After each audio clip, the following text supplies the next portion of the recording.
My husband has face blindness. 5 years into our marriage, he still stops me at the entrance of our complex, asking, "Who are you looking for?"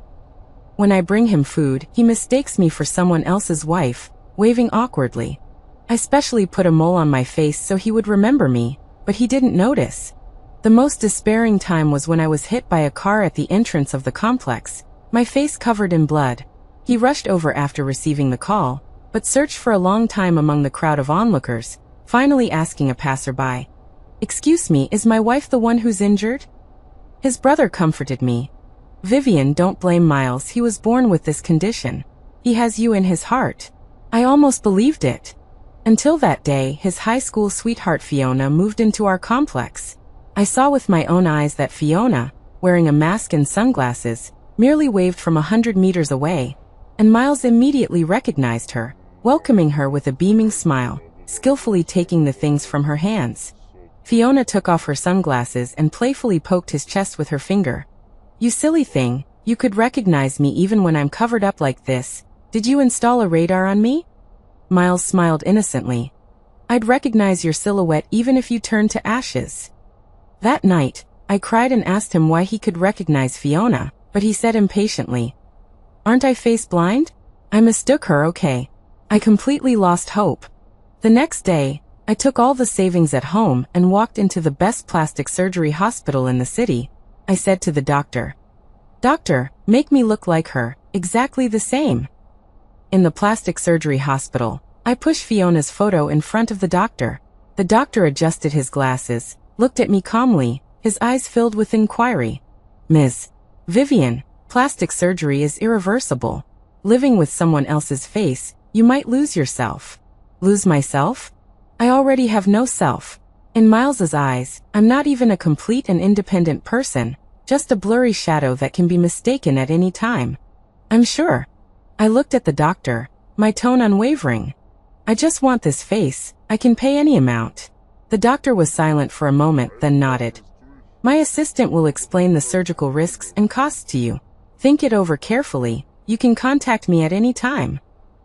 I signed a series of documents and swiped away all the money in the card. That card contained the money that Miles and I had saved little by little from the first day of our marriage. We said that when the child was born, we would use this money to give him the best future. Now, I'm using it to buy myself a future. A future without Vivian, only Fiona. The night before the surgery, the phone rang. It was Miles. I answered it, without saying a word. His impatient voice came from the other end of the phone. "Vivian, where the hell are you? Don't you know to come home and cook? Also, where's the card in my drawer? I've been looking for it for ages. Did you take it? And it's Fiona's birthday soon. We need to give her a thoughtful gift. Hurry up and go choose one." I didn't reply, just hung up the phone and turned it off. Lying on the cold operating table, the anesthetic was injected into my body, and my consciousness gradually blurred. The last thing I thought was, "Miles, this is not the end, this is just the beginning. I want you to watch with your own eyes how the Fiona you love the most destroys everything you have, little by little." The recovery period was long and painful. I locked myself in a rented small apartment, facing the mirror every day, looking at the bandages on my face. I refused all social interaction and cut off all contact with the past. During that time, Miles contacted me once through a friend. On WeChat, he sent a voice message, his tone still so matter-of-fact. "Vivian, come back when you've had enough. Fiona said her light bulb is broken and asked me to fix it. It's not convenient for a big man like me to go to her house all the time. It's good if you come back, you can help her out with anything in the future." I looked at the message and laughed. Then I opened Fiona's WeChat moments. The latest one was a photo of her and Miles at my house. She was wearing my apron, holding a plate of food, smiling brightly and triumphantly. The caption was, "Thank you Miles for dinner, so happy." In the background of the photo was the wall with our wedding photo of Miles and me. At that moment, all my pain and hesitation disappeared. Only a bone-deep, maddening hatred remained. On the day the stitches were removed, I finally saw my new face. The person in the mirror had bright eyes and white teeth, shining with vitality. Every curve, every expression, was exactly like Fiona in the photos. I raised my hand and stroked this unfamiliar face. A face that Miles would recognize even turned to ashes. I looked in the mirror and, imitating Fiona, gave a coquettish little laugh. Silly. But the eyes of the person in the mirror held no trace of a smile, only a desolate, icy wasteland. I went home. Back to the same residential complex where Miles and I had lived for 5 years. In the evening, I put on elaborate makeup, wore a Fiona-style dress, and walked into the complex gate in high heels. Miles, in the security booth, was looking down at his phone. I cleared my throat and, imitating Fiona's voice, softly called out to him, "Brother Miles." He jerked his head up. The instant he saw me, his eyes lit up sharply, like sparks ignited in the darkness. He almost immediately rushed out of the security booth, his face filled with undisguised joy and infatuation. "Fiona? What are you doing here? You look beautiful today." He looked me up and down, his gaze fervent. I sneered inwardly, but on my face, I maintained a sweet Fiona-like smile. "Did you find Vivian?" I deliberately brought up my own name to see his reaction. Miles' smile faltered slightly, then he waved his hand, his tone tinged with distaste. "Don't mention her. Who knows what madness she's up to this time, running away from home and not answering her phone. Never mind her, she won't die." He paused, then looked at me cautiously, tentatively asking, "Did you come to see me?" "Of course." I walked up to him and, imitating Fiona as I remembered her, reached out a finger and gently poked his chest. "If I'm not concerned about you, who would I be concerned about?" His face instantly turned red, and his breathing became heavier. "Fiona, you," he stammered, like a newly infatuated young man. Looking at how he was completely enamored by Fiona, I felt nothing but irony. "Brother Miles, there are so many things I don't know how to do. Could you help me tonight?" I blinked my eyes, softening my voice even more, adding a hint of subtle seduction. Miles nodded almost instantly, like a chick pecking at rice. "Yes, of course. Call me anytime if you need anything." Having achieved my goal, I turned to leave. But he suddenly called out to me, "Fiona." I turned back. He looked at me, his eyes filled with a deep affection that couldn't be erased. He said, "You know, I've never met anyone as special as you. Just one look, and I can never forget you." My heart twinged painfully. In 5 years of marriage, he had never said such a thing to me. He had looked at my face for 5 years, but never remembered it. But Fiona's face was etched into his bones. I suppressed the turmoil in my heart, and gave him a perfect Fiona smile. "Really? Then you have to remember me well." That night, at Miles and my home, he diligently helped me repair my laptop. I poured him a glass of water, and sat across from him. "Brother Miles, do you not have any feelings for Vivian anymore?" I asked, feigning casualness. He paused in the middle of drinking, and remained silent for a long time. "It's not that I don't have any feelings, it's just I feel tired. She's too ordinary, boring, and always overthinking things. Unlike you, Fiona, when you appear, I feel like the whole world lights up," he said, his eyes burning as he looked at me. I lowered my eyes, hiding the hatred within them. The time was almost right. I got up and answered a phone call. "Okay, I'll have my boyfriend sign it." I took out a document from my bag and handed it to him. "Brother Miles, the computer company needs a return visit confirmation signature to release the repair fee to me. But I accidentally cut my hand today, and I can't write. Could you help me sign it?" I stretched out my finger with a band-aid on it, looking at him pitifully. The document was cleverly folded, so that only the page requiring a signature was visible. The title "Divorce Agreement" was covered up by another document. Miles didn't even look, and immediately took the pen. "It's a small matter. Where do I sign?" He was filled with joy at the prospect of serving his beloved. "Just sign here, just your name." Without any suspicion, he lowered his head, and the pen tip landed. I watched as he wrote his name stroke by stroke, my heart pounding wildly in my chest. It was excitement, but also sadness. Miles, Vivian's husband Miles, for another woman, had personally signed his own death warrant. After he signed, he handed me the pen, smiling innocently. "All right. Is there anything else I can help you with?" I took the document, carefully put it away, and smiled at him. "No, thank you, Brother Miles." He looked at me, completely lost in a daze. Just then my phone rang. I picked it up and saw it was an unfamiliar number. I answered, and a woman's sharp, frantic voice came from the other end. Who are you? Why are you using my picture as your profile? What exactly do you want to do? It was Fiona. She finally found me. The smile on the corner of my mouth deepened. In front of Miles, I put it on speakerphone, my voice innocent and aggrieved. Who are you? I don't understand what you mean. Fiona on the other end of the phone was clearly furious. I'm Fiona. You liar. You stole my photo and impersonated me.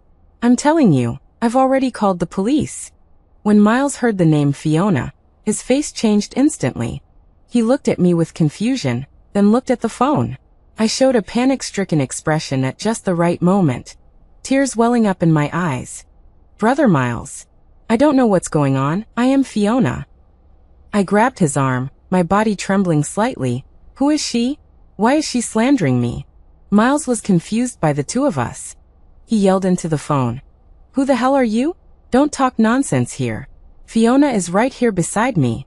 Fiona on the other end screamed. Miles, are you crazy? I'm Fiona. The one next to you is fake. A liar. After she roared, she was probably too angry, and hung up the phone. The room was silent. Miles looked at me, his eyes filled with confusion and struggle. I sobbed at the right moment, tears falling like broken beads. Brother Miles, I'm so scared. Why is she doing this to me? Is it because I'm getting too close to you, and she's jealous of me? I directed the blame towards jealousy. Men are always particularly confident in such matters. Sure enough, Miles' expression immediately relaxed a lot. The confusion in his eyes slowly turned into pity for me and disgust for the other Fiona. He patted me on the back, comforting me softly. Don't be afraid, I'm here. It must be a crazy woman, trying to ruin us. Just ignore her. The "we" from his mouth disgusted me, but I still obediently leaned into his arms and whispered, But she said she called the police. What if the police come? It'll be good if the police come, Miles said indignantly. Let her explain it clearly in front of the police. Let's see how she can argue then. He trusted my face blindly. I sneered inwardly, but my face was full of gratitude and reliance. You're so good, Miles. After sending Miles away, I immediately put away the signed divorce agreement. The next day, I took it, my ID card, and my marriage certificate and went to the Civil Affairs Bureau. The procedure was surprisingly smooth. When I received the dark green divorce certificate, I felt lighter all over. 5 years of marriage, like a nightmare, had finally ended. And the nightmare for Miles and Fiona had just begun. The first thing I did was use Fiona's identity to approach her fiancé Griffin. I had investigated him, and Griffin was a very possessive man who hated betrayal the most. I asked him to meet me at a cafe and told him that I was Fiona's sister, who had been sent away when I was young and had only recently returned. I fabricated a tragic background story, saying that I had a hard life, but my sister Fiona refused to acknowledge me. Griffin was skeptical. I took out a photo of me before the plastic surgery, which was Vivian's photo. This is what I used to look like. I had an accident that disfigured me, so I had to have plastic surgery to look like my sister. I just wanted her to look at me more. I cried with tears streaming down my face, and any man would feel pity. Then I casually mentioned Miles. My sister. She seems to be getting close to the security captain in her neighborhood. I've seen them together several times, and the way that man looks at her is different. Brother-in-law, you should pay more attention to her. I fed Griffin the evidence little by little, including Miles going to Fiona's house late at night to fix things, including the photo Fiona posted on her Moments, which was taken at my house. Griffin's face darkened inch by inch, and the real Fiona was currently overwhelmed because I was impersonating her. She tried to explain to her friends, but no one believed her. Everyone thought she was acting out a thief crying "stop thief" play to attract Griffin's attention. Cracks began to appear in her life. Finally, on the eve of her and Griffin's engagement banquet, I detonated the last bomb. I sent a video to Griffin from an unknown number. The video was of Miles. He was confessing his love affectionately to the camera, and I was behind the camera. Fiona, I love you. I fell in love with you the first time I saw you in high school. I know you're getting engaged soon, but please give me one more chance. I'm willing to do anything for you, even get a divorce. I had him record this video after tricking him into signing the divorce agreement. I told him that I wanted to see his true feelings for Fiona. He did it without hesitation. The second the video was sent, I called Fiona. Fiona, I'm afraid your engagement banquet won't be happening, I said with a smile. On the other end of the phone was her terrified scream. Fiona's engagement banquet turned into a huge farce. Griffin was looping Miles's affectionate confession video on the giant screen in the banquet hall. The eyes of all the guests were like knives, all pointed at Fiona in her white dress. She stood on the stage, her face as white as paper, trembling all over. It's not me. The person in the video isn't me. Griffin, believe me. She cried and reached for Griffin's hand, but he disgustedly pushed her away. Not you? Fiona, do you think I'm a fool? Griffin pointed to Miles's infatuated face on the screen and sneered. This man even got a divorce for you. What else are you trying to argue? Divorce? Fiona was completely stunned. When did he get a divorce? You don't know? Griffin laughed even more sarcastically. His wife Vivian completed the divorce procedures with him long ago, leaving with nothing. Dare you say this has nothing to do with you? Fiona couldn't defend herself. She could only repeat again and again, I don't know. I really don't know. Her explanation seemed so pale and powerless in the face of the ironclad video evidence. Griffin's mother rushed onto the stage, pointing at Fiona's nose and cursing. Our Griffin family must be cursed for 8 lifetimes to think of marrying a fickle woman like you. You're already messing around with a security guard in the same complex before even getting married. You're shameless. Security guard? Divorced? Left with nothing? The guests below the stage discussed amongst themselves, their gazes towards Fiona filled with contempt and disdain. Fiona's world completely collapsed at this moment. The sense of superiority she prided herself on, the perfect image she had painstakingly maintained, was torn to shreds. Like a madwoman, she rushed off the stage, wanting to shut down the video that had ruined her reputation, but was stopped by the security guard. In the end, she was driven out of the banquet hall in a disheveled state by the Griffin family. I sat in the corner, coldly watching everything, watching her fall from the clouds into the mud, tasting the bitterness of being condemned by everyone. Fiona, this is the price you have to pay for suppressing me, despising me, and trying to replace me. How does it feel to be replaced? After dealing with Fiona, the next one is Miles. The divorce verdict took effect, and he was notified that he would leave with nothing and must move out of our house within 3 days. He was dumbfounded when he received the court summons. He took the divorce agreement that he had personally signed and rushed to the apartment I was renting. He pounded on the door, screaming frantically, Fiona, get out here. What is going on? Why did you lie to me? He still thought I was Fiona. I opened the door and looked at him coldly. What did I lie to you about? This. He threw the divorce agreement in my face. Didn't you say this was a document from your fiancé's company? Why is it a divorce agreement? Where did you take Vivian? I picked up the paper from the ground and gently dusted it off. Miles, look carefully, you personally signed it. My calmness made him even more frantic. You clearly said it was another document when I signed it. You liar. Why did you want to harm me? Harm you? I laughed, so hard that tears almost came out. Miles, have you forgotten how you swore to the camera that you loved Fiona and were willing to do anything for her, including getting a divorce? I just fulfilled your wish. He froze, as if a bucket of ice water had been poured over his head. Yes, those videos, those words, were all said by him. He looked at my Fiona face, his eyes filled with fear and confusion. You, who are you? He finally asked. I walked towards him step by step, leaned close to his ear, and used Vivian's most authentic voice, which he had failed to remember for 5 years, to tell him word by word. Miles, I am Vivian. The figure you would recognize even as ashes, I bought with money. This face that is engraved in your heart, I exchanged for the money we prepared for our child. His pupils shrank to pinpoints in an instant. The color drained from Miles' face at a speed visible to the naked eye. He staggered back 2 steps, looking at me in disbelief, his lips trembling, but he couldn't say a word. Fear, shock, regret. Countless emotions intertwined on his face, eventually turning into a dead silence. No, impossible. He muttered to himself, as if trying to convince himself, Vivian. She doesn't look like this. Yes, she doesn't. I looked at him coldly. That's why you can't remember her. That's why you treat her like a stranger. That's why you didn't recognize her when she was hit by a car and her face was covered in blood. Every word I said was like an awl, piercing his heart. Aren't you face blind? Miles, don't you only recognize Fiona? I pointed to my face and smiled cruelly at him. Now I am Fiona. Look at me, tell me, do you recognize me?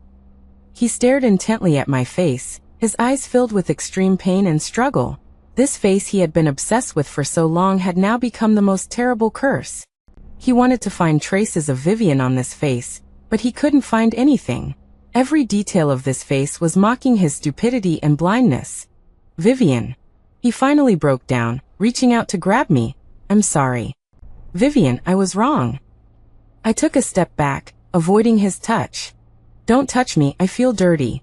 My disgust was the last straw that broke him. His legs went weak, and he slumped to the ground like a dog with its spine removed. Why? Why did you do this? He hugged his head, howling in pain. Why? I looked down at him condescendingly. You should ask yourself that question. Ask yourself why you mistook me for someone else when I brought you food. Ask yourself why you didn't notice after I had a mole dotted on my face. Ask yourself why you asked a passerby, is my wife the one who got hurt, after I was hit by a car? And ask yourself why you can recognize Fiona even if she's turned to ashes. I roared out the last sentence with all my might, and the grievances and anger that had been accumulating for 5 years burst out at this moment. Miles was speechless from my questioning. He could only shake his head helplessly, tears and snot running down his face. I didn't mean to. Vivian, I really didn't mean to. Enough. I interrupted him. I don't care for your apologies. The house, the car, the savings are all mine. Within 3 days, get out of my world. After saying that, I didn't look at him again and turned to close the door. Outside the door came his desperate, beast-like wails. I leaned against the door, my body slowly sliding down. Tears finally still fell uncontrollably. Revenge had been achieved, but I didn't feel the joy I had imagined. My heart was empty, as if a piece had been dug out. Vivian was already dead. She died in Miles repeated, not recognizing. Died in his phrase, I can recognize your silhouette even if you're turned to ashes. Now alive, was just a vengeful ghost wearing Fiona's face, here to claim their lives. Fiona was more tenacious than I had imagined. After being ruined, she didn't give up. She found me, ambushing me downstairs in my rented apartment building. At that time, I had just come out of the law firm, having received all the property transfer certificates. When she saw me, she rushed over like a madwoman, her face twisted with rage. Vivian, you bitch. You ruined everything for me. She pounced on me, trying to grab my face, but I easily dodged. In the months of recovery, I not only changed my face, but also joined a gym and learned some self-defense. Now, I was no longer the weak and vulnerable Vivian. You're everything. I looked at her with a cold smile. Are you referring to the sense of superiority of stealing someone else's fiancé? Or the pleasure of enjoying the special treatment of someone else's husband, and using it to suppress his wife? My words accurately hit her sore spot. Her face turned green and white. She pointed at me, too angry to speak. Me what? I looked at her leisurely. Fiona, when you poked Miles' chest with your finger and asked him coquettishly if he had installed a radar on you, did you ever think that today would come? When you lived in my house, used my things, ate the food my husband cooked, and posted it on social media to show off, did you ever think that all of this would eventually have to be paid back? Fiona was pushed back by my words, her eyes filled with resentment. Vivian, don't be complacent. Do you think you've won? You used a fake face to get all this. Can you honestly say you feel happy? You're just a pathetic worm. A pathetic worm who couldn't even keep her own husband. She began to attack my character. Unfortunately, I didn't care anymore. Yes, I am a pathetic worm. I admitted frankly.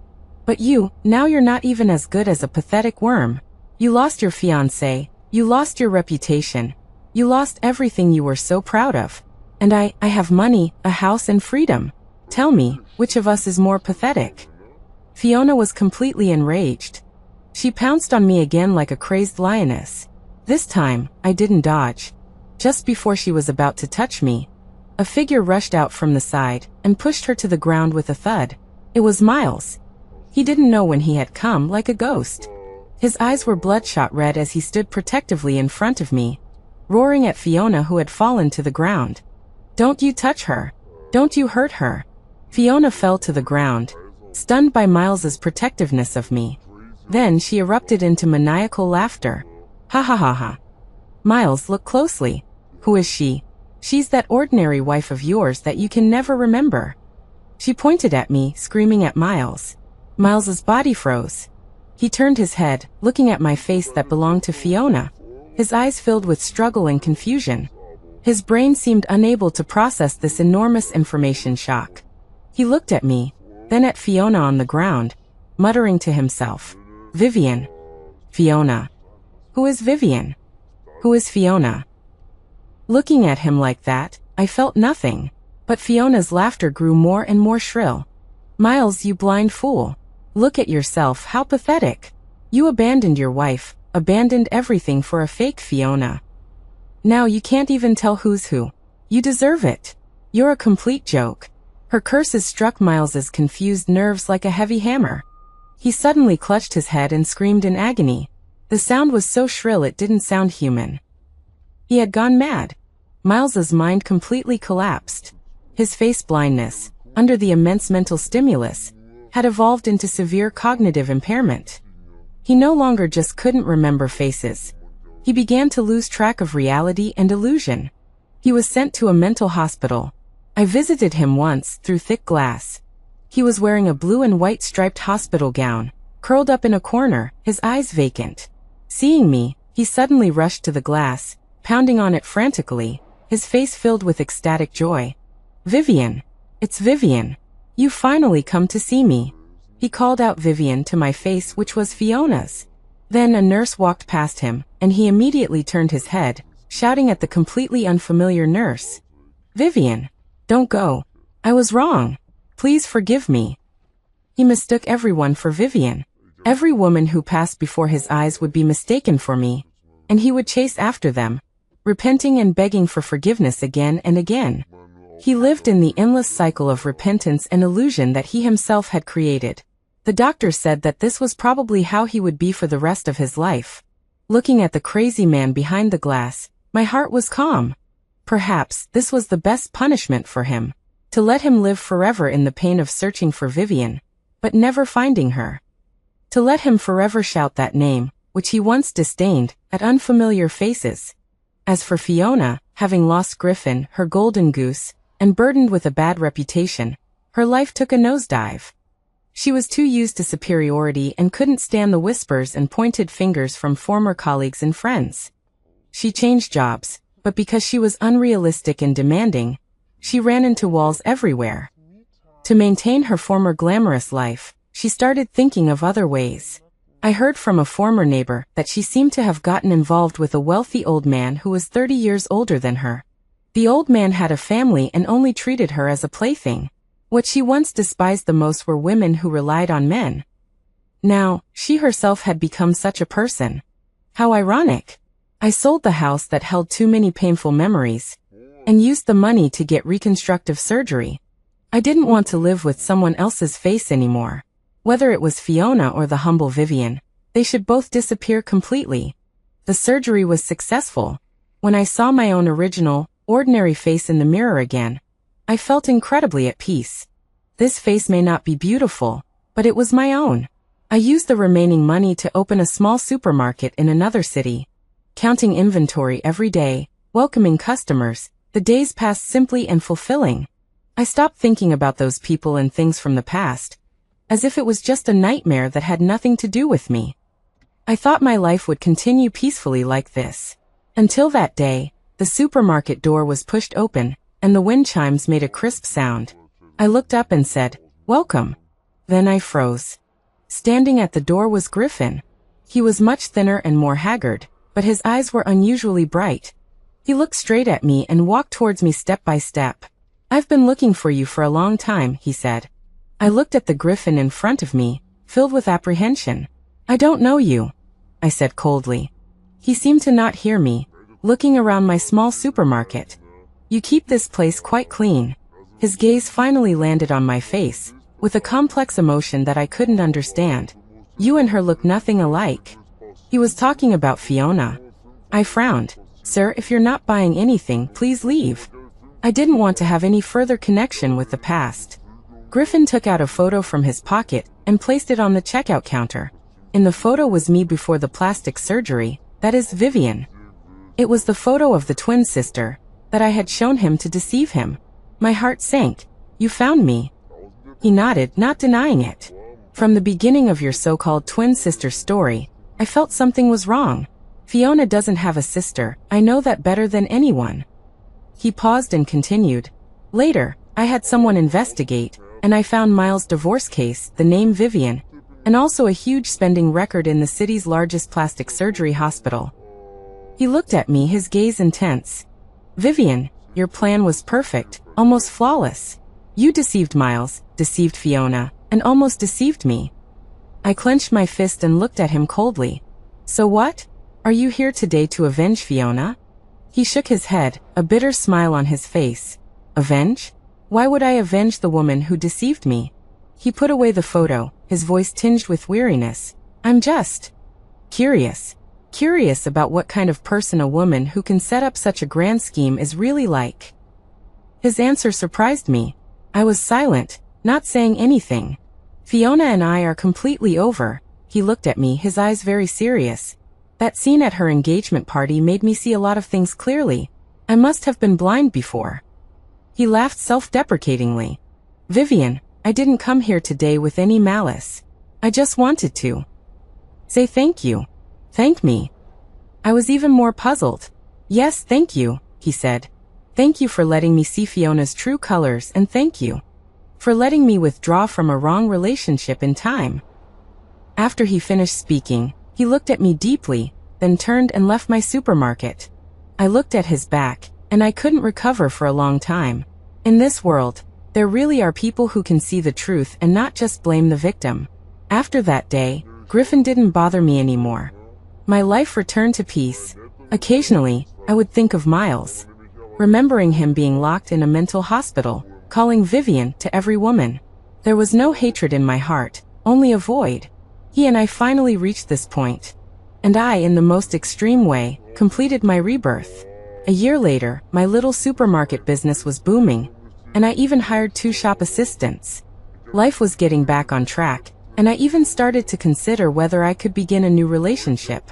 One day, I was organizing the shelves when a social news report came on the store's TV. Recently, our city police cracked a major commercial fraud case. The main perpetrator, Fong, was arrested according to law on suspicion of fraud, forging financial instruments, and other charges. A face in handcuffs flashed across the TV screen. It was Fiona. The news said that after falling out with that rich old man, she had turned to crime for money. She used her beautiful appearance and social skills to gain the trust and money of many people, involving a huge amount of money. Looking at her haggard and resentful face on TV, I felt no emotion. Good and evil will eventually be repaid. She and I both paid the price for our choices. Only, my price was destroying the past, and her price was destroying the future. I turned off the TV, walked out of the supermarket, and looked up at the sky. The sun was just right, the breeze was gentle. I took a deep breath, the air filled with the scent of freedom. I will never lose myself for anyone again. Just then my phone rang. It was an unknown number. I hesitated for a moment, but answered it anyway. A gentle male voice came from the other end of the phone. "Hello, is this Ms. Vivian?" "Yes, it is. This is the XX Mental Rehabilitation Center. Your ex-husband, Mr. Miles. This morning he escaped from the hospital while the nurse wasn't paying attention." My hand holding the phone froze in midair.